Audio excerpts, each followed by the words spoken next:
Hi, I'm Joe. I am Jimmy. We're What's on the Table. Today we're going to go over specifically building characters. So we're using the 5e Player's Handbook, and so today I guess as I just said, we're going to go over making your characters. Because a lot of times when people are coming into this game, they honestly feel like this is way too overwhelming, like building a character. Because there's a lot, but it's not complicated.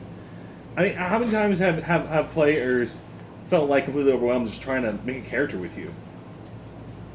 Or any of your campaigns.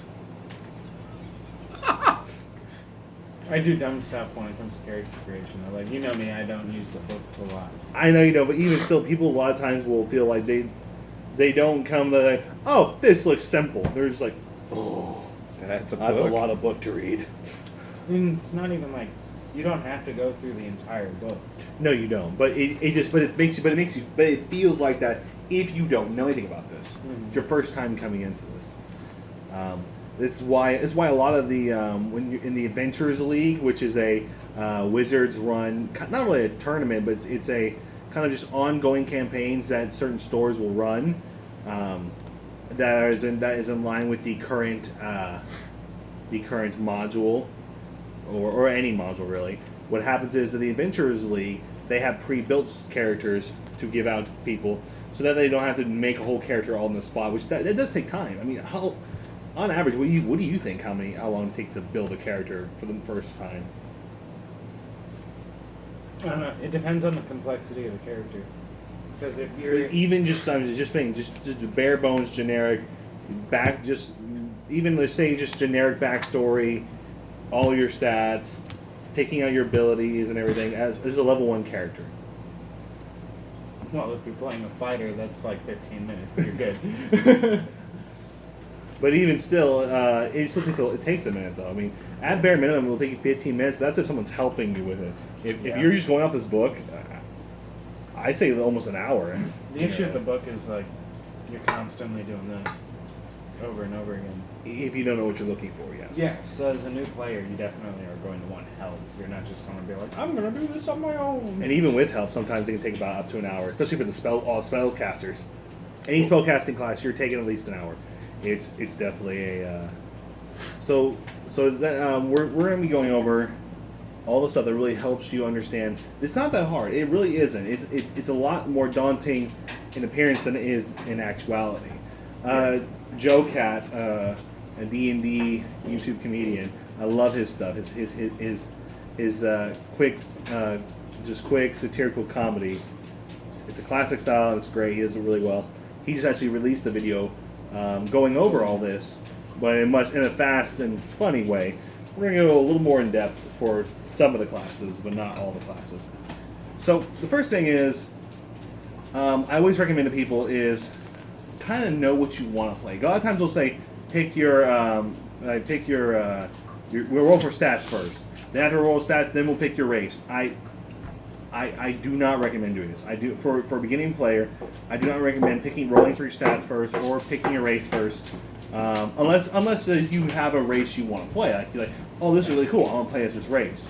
Because sometimes some races are better at some classes than others. They're more adept to it. Like high elves are more adept at spellcasters than they are battle tanks. They are. It's just. Halflings are better at rogues than they are as barbarians. And here's the thing: it doesn't mean you can't play as them. You can play as whatever you want. If you want to play a vicious halfling vicious halfling barbarian who goes in full rage and plate mail and just goes running and jumping, Or you just use them as a cannonball. And the orc player just throws them into the enemy forces. Like, you can do what you want. Have fun. Play what you want to play as. I never want to see a halfling barbarian at being my table ever. being thrown. Oh, we're doing that next. I'll be the halfling barbarian. He'll be an orc fighter who just throws me into the line. That's my main attack. We have to be opposites of what we are. Exactly. Exactly. It's got to be a halfling barbarian. Yeah. You've got to be a half-elf mage. Half elf wizard, but he had he used the spell fails, I rage. No, use the spell catapult to launch me over. And then yeah, I probably had to be a Goliath barbarian. No, you should be Goliath fighter. I But hold enough rage. but no, but Just can't rabbit punch. Can't so rabbit punch. so when it comes to this, I always recommend knowing what class you want to play, and then generally fine tuning whatever, finding what the best race for that class would be. That's why I generally recommend. Although you can do it either or, it doesn't really matter because it is all that matters. You're having fun. So play whatever race you want and pick whatever class you want, but you do not want to pick your stats first. You don't want to roll for your stats first. You want to kind of have an idea of what you're doing, and then you'll choose your stats. So going alphabetically, the first one you have is Artificer, which is not in the player's handbook. It's in the module, the Urberon book. I can't remember the full name off the top of my head, but it has the Artificer class, which is, like I said, it's not in the player's handbook, so we're not going to talk about that one. But what the Artificer class is, just a quick summary. It's a spellcast. It's a what I call a minor spellcasting class that is intelligence based. I'll describe what I'm talking about between minor and major spellcasting classes. So first class we have is Barbarian, the pinnacle thick boy, hitting everything as hard as you can, and honestly I think the best overall at AOE. I think it's the best AOE characters. This is Luke. Yes. I hit hard It's Luke in real life, but it's a character he never plays. because I'm not usually allowed to because I have to play mage. You don't have to play mage. When I do a session, if I build a character, it's to fill in what people don't have. And it's usually a mage. That's your fault. That's DM's fault. Yes. No, that's your fault for not for doing that. All right, so the next one is Bard. Bard is actually one of the most flexible classes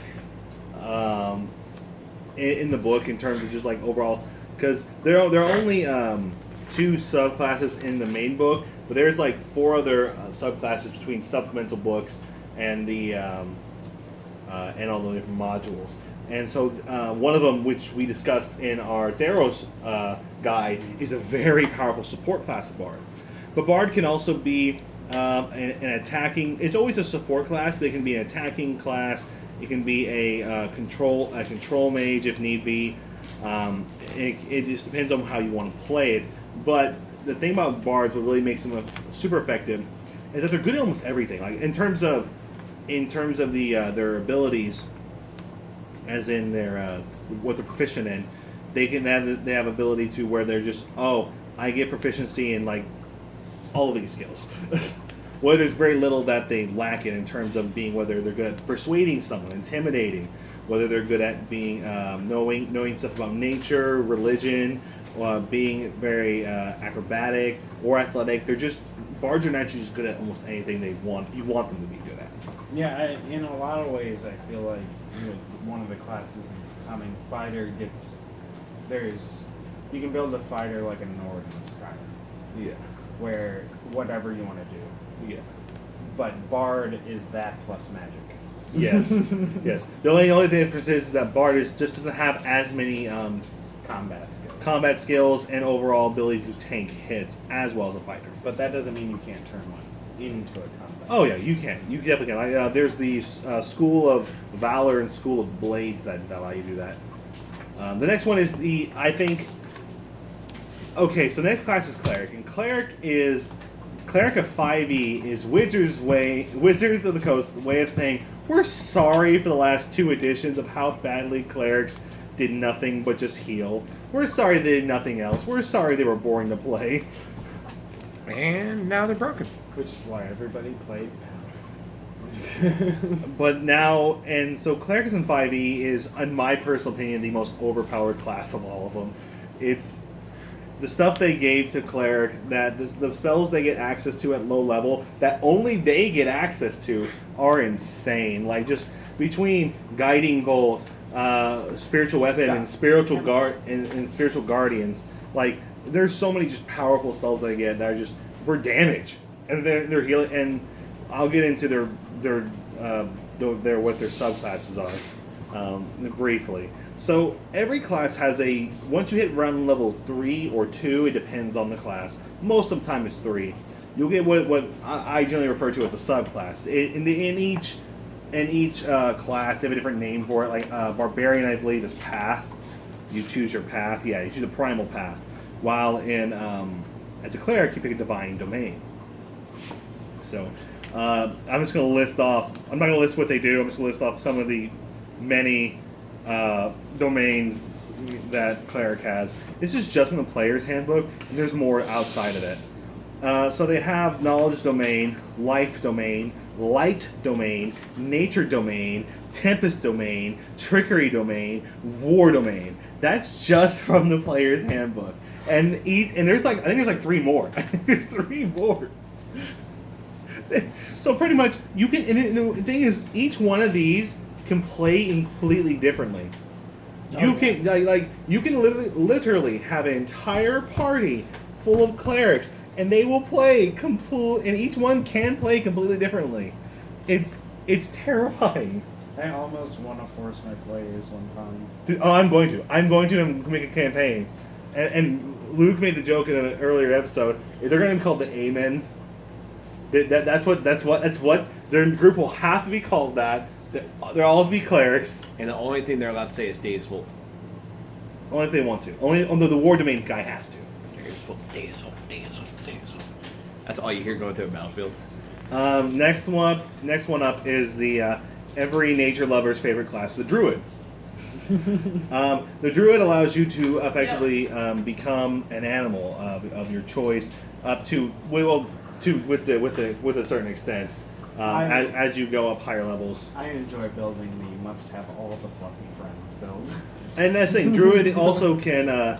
Druid is all about nature spells, power, and honestly, Druid has some very powerful spells that only Druids get, just because of the nature of being in tune with nature and the primal magic of it. Definitely a very versatile class. In the main book, they only give you 2 circles, I believe. Yeah, they only give you, which are your subclasses: Circle of Land and Circle of Moon. But there's like 4 others between supplementary books. So it definitely one of them makes you not even play as a traditional Druid, where you don't even get a wild shape. You just create tons of spores everywhere to slowly just do like necrotic damage to everyone.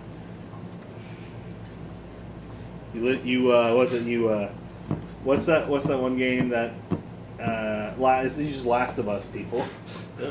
Turn them into you can turn them into zombies, like people you kill with your fungal spores. So wannabe necromancer, sounds like. Slightly better, because you can actually have multiple people res underneath this under your control. Wow. That at an early level, I think it's like level 6. That's stupid. Yeah, they only last like a day or 2, but still having multiple under your control is really dumb at that level. Oh, boss? Army of Spores? So your next up is your fighter. The I can be anything class. Spider-Man. No, hey, that's Joe Cats. We don't want to get people angry at us. We're too small. One angry at us is Joe Cat. I think you'd be okay with it. My love, no. Because he'd just be like, don't do it again. It's okay. Fighter. The fighter class is probably the most new player friendly. Don't you agree? Yes and no. I'm just saying overall, as in like all the stuff it gives you just for playing the class. I mean, if the most probably player-friendly class, as far as like what you're going to get out of it, is probably a human fighter. That's also the most played class and race combination of all. It's the most. It's human fighter. Like Wizards, according to, like I said, the Adventures League stats, that is the most played class in race combination by a large margin too. The human race 47% is just too broken. Well, you get the option of so much. That's due to a certain thing we'll get into after we get done going over classes. We'll go over briefly the races and why humans have a very broken thing at the very starting off. But as every class becomes stronger as they level up, they get these things called ability score improvements, which allow you to either take on special abilities called feats, or they allow you to buff your stats up. Most classes get about four or five of these throughout their five. I think it's five throughout their total level up. Fighter gets 7. Also, Fighter's the only class that by the time they hit level 20 get 4 attacks per turn. That's just with one. That's just a one. If they had a shield in one hand and a weapon in the other hand, they still get 4 attacks a turn. When I end up running a table, anytime I see a fighter, they end up becoming either the leader or almost like a hero-esque. Well, I think that's what they were kind of going for with the fighter, as in giving them with their abilities. And you can build your character to be the hero. Champion is the way. If you're just, I am the archetypal Greek hero. I can handle anything by myself. Mm-hmm. Battle Master is that leader you're talking about. I'm going to lead the troops. I'm going to make these maneuvers and allow the people who are fighting with me do things they normally couldn't do. Eldritch Knight is another one. It's pretty much, do you want to be a wizard, but you don't want to be squishy? Eldritch Knight. Eldritch Knight is what I call Eldritch Knight's what I call the subclass spellcasters. It's one. There's about 3 different. There are 2 or 3 subclass spellcasters. There are 2 in this book. I think there's 1 in a supplementary book, where it allows you to pretty much cast spells as a class that does not normally cast spells, and you're very limited in what you can cast.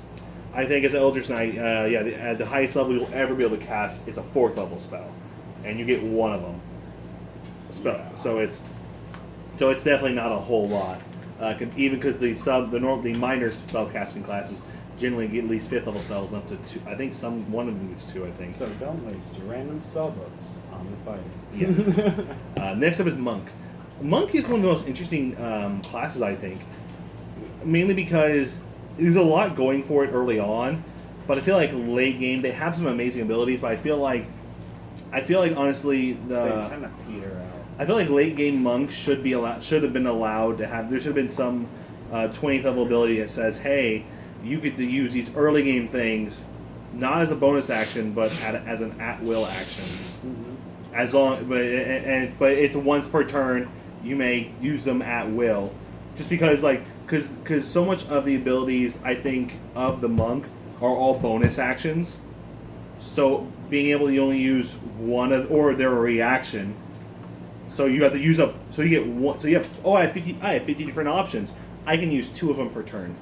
It feels like you're almost limiting yourself, as I've come to find with the higher levels of Monk. If you're playing a high level Monk like that.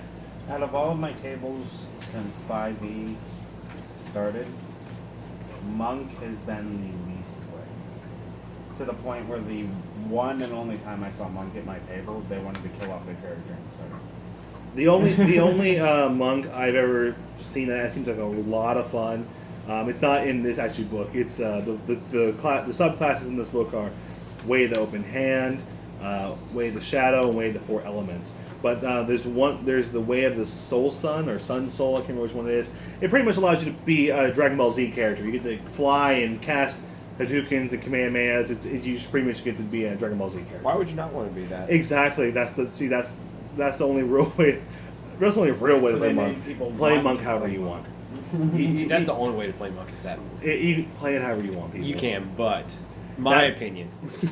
In my opinion, Monk becomes a whole lot better once you start not being a murder hobo. Let's pause there. Yeah. But being the hoarder of enchantment. Yeah. Actually, yeah. I think the better. I think you really want to go really like in character with your Monk. Like you're super big into collecting ancient relics and stuff like that and protecting them. But in order to protect them, you must use them to protect them. Just a Brotherhood of Steel Monk. I got this magical armor of etherealness that allows me to still be ultra stealthy and quiet and acrobatic, but gives me +4 to my AC by itself, plus Dex. And it also makes me immune to poison and disease. Oh, you already monks are already immune to poison and disease. But It's like, wait, isn't that your innate? I'm double immune. There's one guy. Both of those are super effective. I didn't hear that. So, next one's Paladin. Paladin is if you want to be a fighter, but you also want to have cleric abilities. But you just wanted to have a little more tankiness than what the war cleric could give you. Do you enjoy using one spell over and over again? No, you get smite. No. You get different flavors of smite. Again, want strawberry? joking. Yeah. Which flavor of smite do you want? Do you want it to burn? Do you want it to sizzle? Do you want it to freeze? I mean, what? It's You want it to poison. You wanted to do this. yeah. So paladins are definitely a very interesting class. They are designed to be very protecting. They have some minor healing innately in them without casting spells, and they're able to. A lot of their stuff in general is designed to protect people and protect other, and kind of be the what's the word I'm looking for, the guardian of the play group. Yeah. They have a lot of stuff. No matter what subclass you choose, they kind of just are made to protect the party. One of the playthroughs that I did, Luke was actually a part of. He was the paladin, and we ended up causing him to watch his childhood friend die. So he fell out of grace with his god because his god wouldn't answer his prayers. So all of his... Remind me to not be in your stories anymore. I was the childhood friend. My character was the childhood friend. I thought you said you were running this game. Yes, I was running it too. That's still awful. But no, like, everybody really wanted this character to make it to the end. And we had brought somebody up to the table that was instantly like, alright, I want to shoot everyone. I want to try and kill as many people in this room as possible. Yeah. And the only person that botched the rolls was his childhood friend. And everybody saw my roll and everything, he rolled a fucking one. I'm just remind me not to be at your tables anymore. God. It wasn't an intentional thing. Hey Luke, how do you feel about Shift's death? Oh, Luke was walking towards us, and he turned around and walked the other way.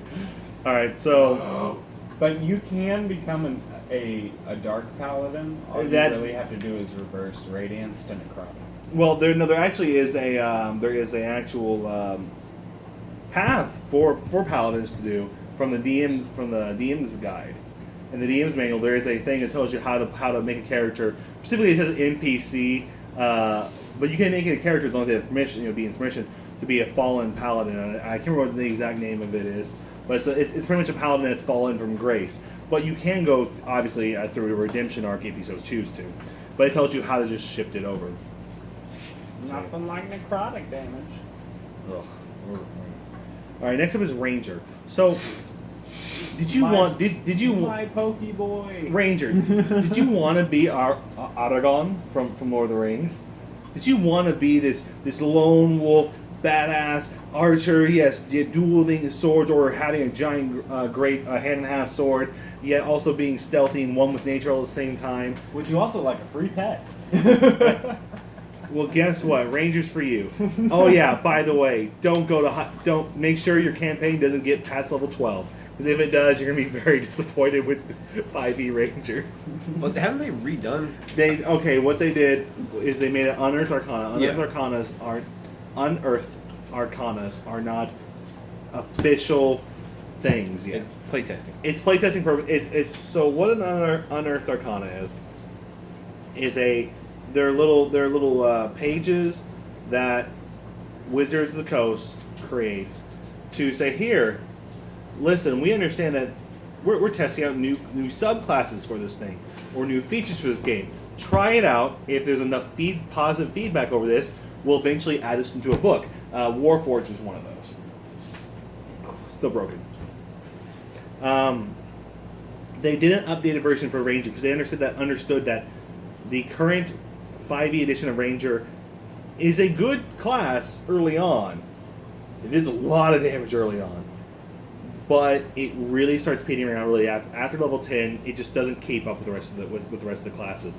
There are some minor issues from some of your early game abilities, just and some you can pick it, and then the first 2 levels of our campaign, it was super. All this stuff was super helpful, and then the rest of the campaign it didn't do anything. You just had waste. You had 2 abilities with tons of text that does absolutely nothing for the rest of the campaign.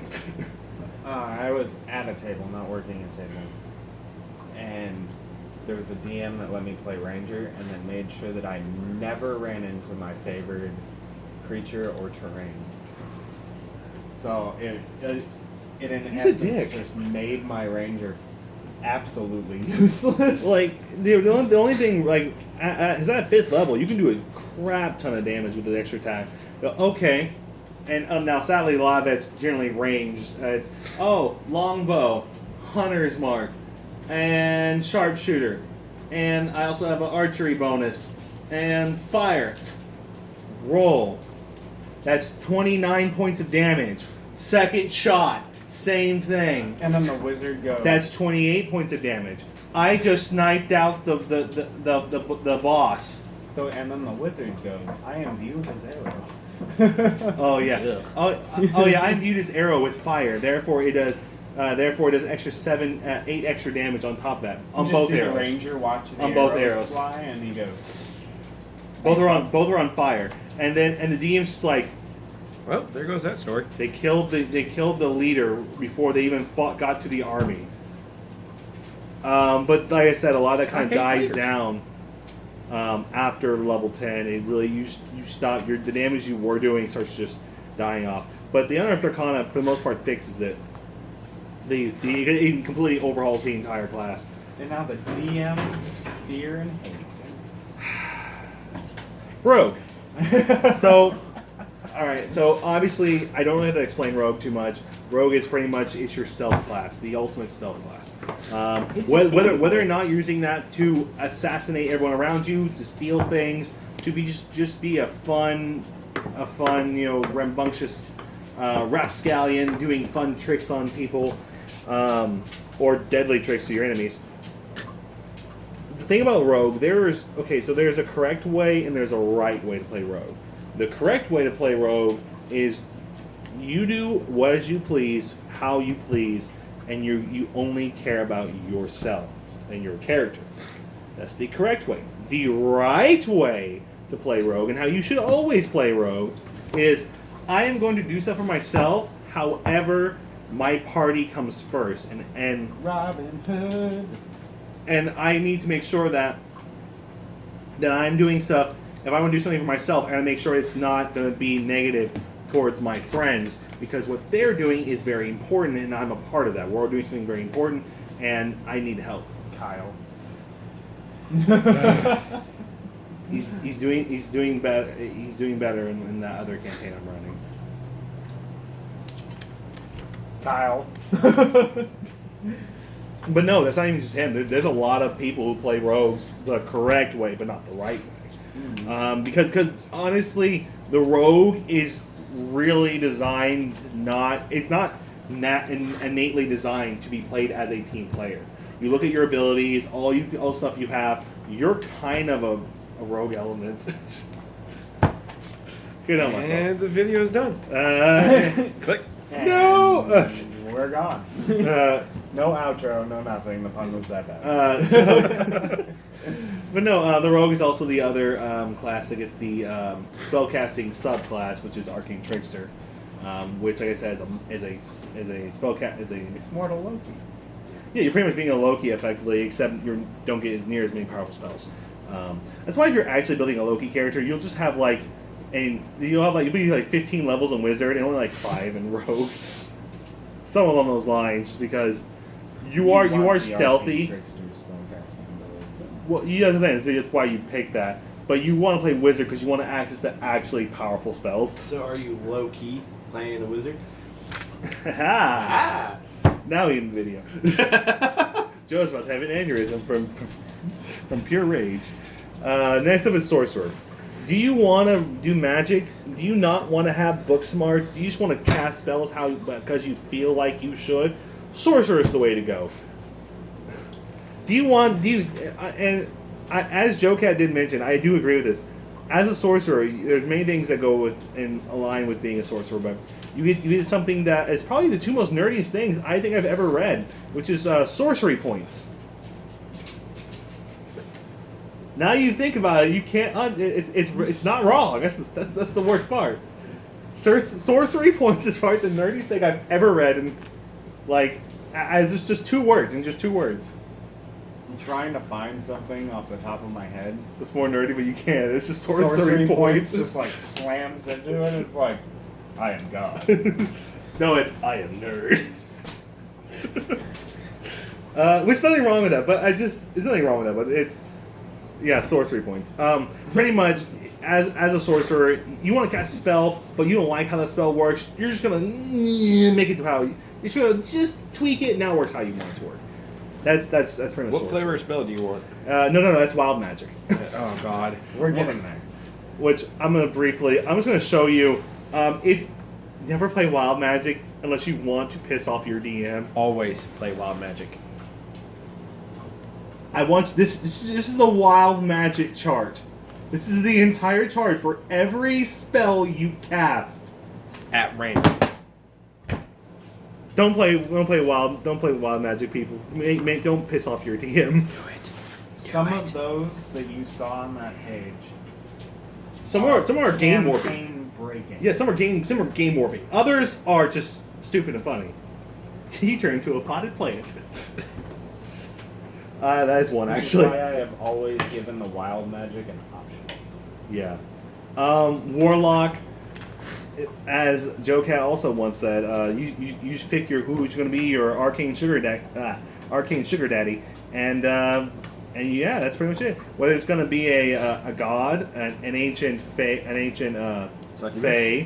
a fiend, or Cthulhu, literally, you pick whoever you want to be your arcane sugar daddy, and pretty much you just always cast. You use pretty much anytime you get in combat, you just infinitely cast Eldritch Blast. That's It's pretty the much only it. spell you ever need. I mean, that's pretty much. You use all your other spells for utility purposes, and you just cast Eldritch Blast over and over again. I mean, am I wrong? Nope. That's the sad part. There actually is a lot versatility and abilities you can do with Warlock, and like Paladin, I think Paladin and Warlock are the 2 classes you really have to roleplay the most for. Yeah. I got one for this. All right, go ahead. You like books? You keep your glasses on the tip of your nose. Wizard's your class. Now let's cut the crass, and let's get back to this class. I still got it. I spent all day on the sun. Under the table and tied to the chair so I can't escape. That's true. So, as a wizard, as he said, you like books.